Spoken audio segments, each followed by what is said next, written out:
Peace. This is Brother Hatim coming at you live. Yo, I am here to talk with you about principles of nation building.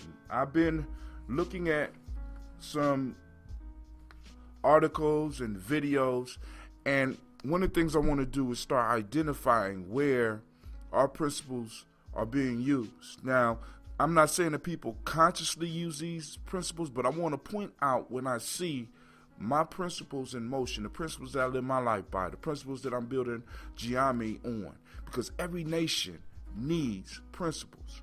So we are going to discuss some principles, and the first episode that I chose to use was the Gracies. Those of you that might be familiar with MMA, the Gracie family is a world-renowned jiu-jitsu family. They developed their own style of jiu-jitsu called Brazilian jiu-jitsu, and the Gracies have been dominating this sport. The Gracie legacy will carry on for hundreds of years now. We can see that right now. The Gracies, the family is making money from a product that they have developed, and I want to see and identify some of the steps that they may have used to get to where they are.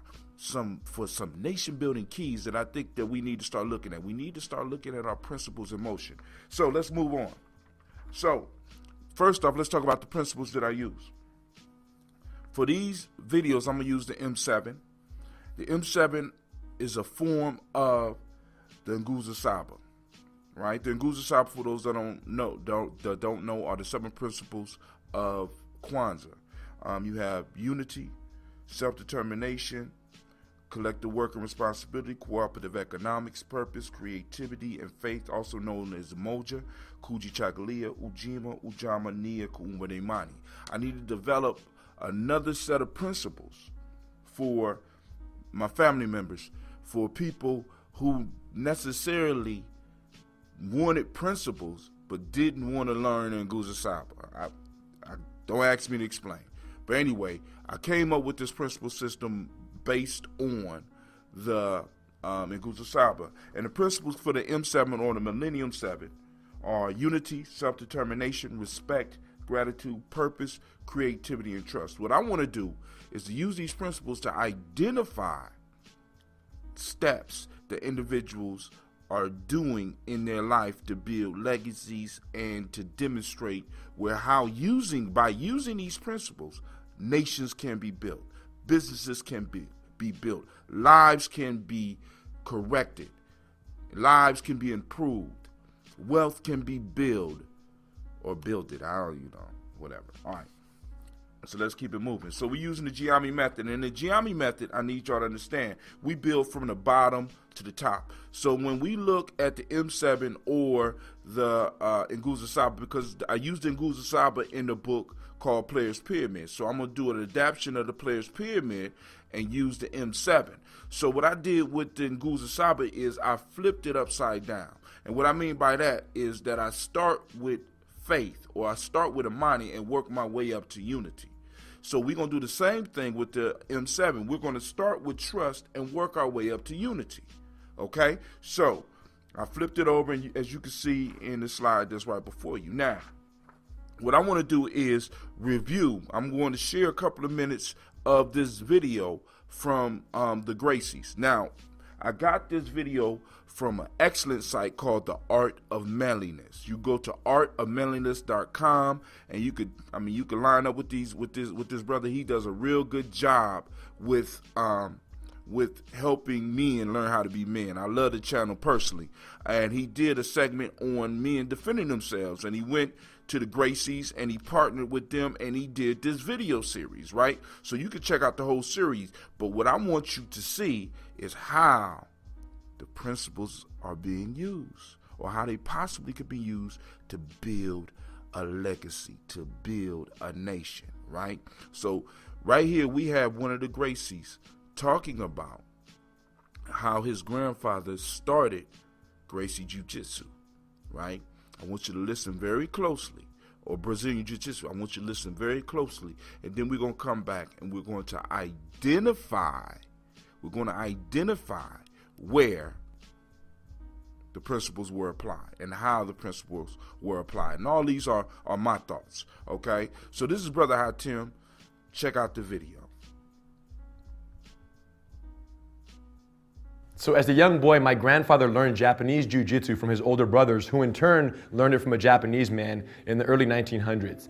The challenge was my grandfather was very frail. As a young boy, doctors restricted him from involving himself in any type of physical activity because he would run up a flight of stairs and pass out from exhaustion. They didn't know what it was, they just knew that he really couldn't participate in anything strenuous. When my grandfather learned these techniques as a young boy, the challenge was he wasn't as effective as his older brothers because he didn't have the physical attributes that were required to make these techniques effective. Out of necessity, my grandfather began modifying the techniques, reducing the amount of strength, power, and explosiveness necessary to make them work, and he began incorporating more leverage, timing, energy efficiency, and technique ultimately. These modifications gave birth to what is now known as Gracie or Brazilian Jiu-Jitsu. Quickly, my grandfather became so proficient at his modified version of the art that he surpassed his brothers in effectiveness.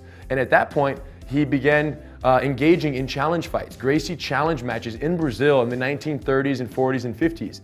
And it was amazing because his whole goal was to fight as many martial artists of other disciplines as he could to prove the effectiveness of his style in real combat.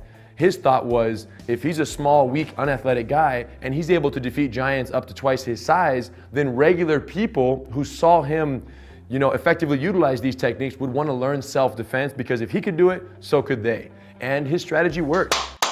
Did you see it? Did you see the principles? These are principles that many of us that have been involved with the journey, involved with Gye-Nyame, involved with the conscious community, have been stumbling over and studying for years. And we saw them in action in the Gracie Academy, and what started as the Gracie Academy. So first off, let's start with Helio. Helio was the founder of the art, and basically what he did was he found trust within himself, because the doctors told him he should stop it, and everybody said that he was weak and he would just pass out from running up a flight of stairs. He had to develop a trust within himself that he could do it. He had developed that trust, and a lot of us lack that trust. We got to have that trust in ourselves. We got to have that trust that in the fact that we have a destiny, right? And we have to fulfill it. We have to have trust in that.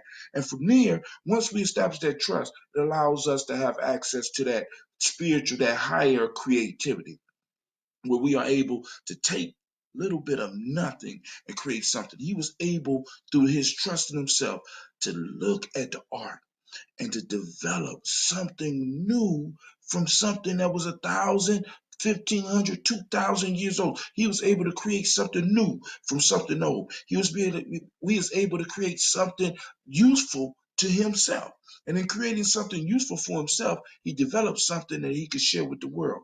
From there, he was clear on his purpose. His purpose was to teach this art. Why? Because if somebody as frail as himself could learn this art and beat people twice his size, so could everybody else. This is something that needed to be shared with the world. We're going to get back to that in a second. So he took this art out, right? And he was clear on his purpose. And this is one of the pieces where many of us fall flat, because we're not clear on our purpose. We got many different things pulling on us, right?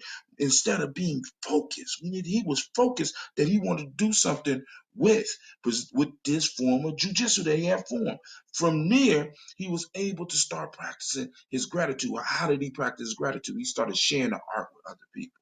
He started sharing the art, and in sharing the art, other people start sharing their resources with him, which allowed his academy to grow. From there, he started gaining respect, not only because he was able to beat people, but how he was able to train other people to beat people. He was able to make other people better. From that gratitude, right, he was able to move instantly into well, we already covered the respect. He was able to move to self-determination, where he was able to define the art for himself.